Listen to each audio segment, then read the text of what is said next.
guys, alright, so this is not the first time I'm doing obstacles with Max.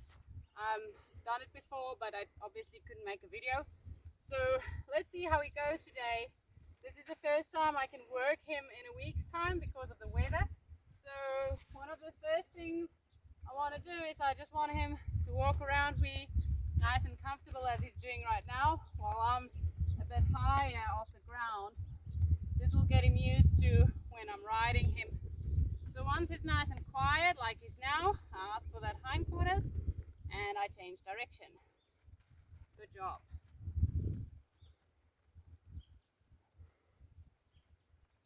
And again, very nice and quiet. So I can ask for that hindquarters again. Okay, now he's in the wrong spot, so I'm just going to ask him to walk again. And then hindquarters. Good job.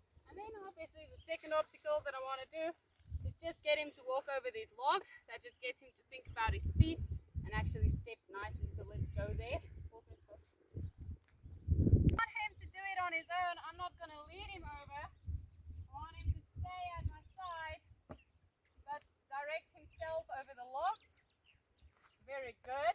And then hindquarters. Good job. And same to the other side.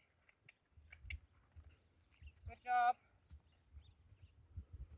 And the reason why I'm walking on his side is also just to get him comfortable with me being on his side, and so that he can learn to cope with that as well, because that's where I'm going to be when I'm riding him, is on the back of him and on both sides. Good job. Right, so the next obstacle is just to get him to go over this log. Just gets him to pick up his feet a bit higher. This will also help them to load onto a float or a trailer or into a box. Good job.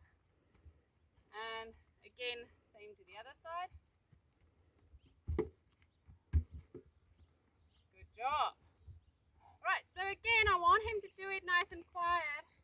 And if he wants to go around again, that's fine. Right, there. I want him to do it nice and quiet and not rush into it or anything like that, just like he just did. He actually did it very nicely.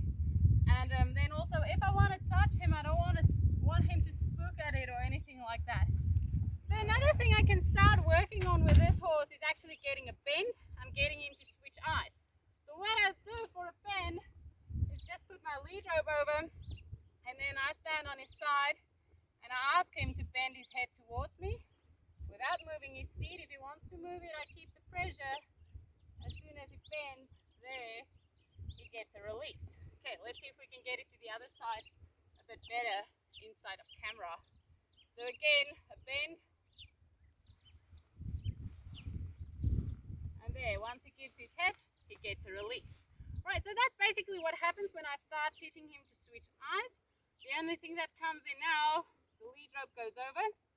So he's still a bit jittery about that, but he'll get used to it. And then obviously, I want him to be able to bend to the opposite side, which he did very nicely. He just first thought I'm asking for hindquarters, but he thought about it very good. And then again, everything I do from both sides, I want him to be comfortable with anything to both sides.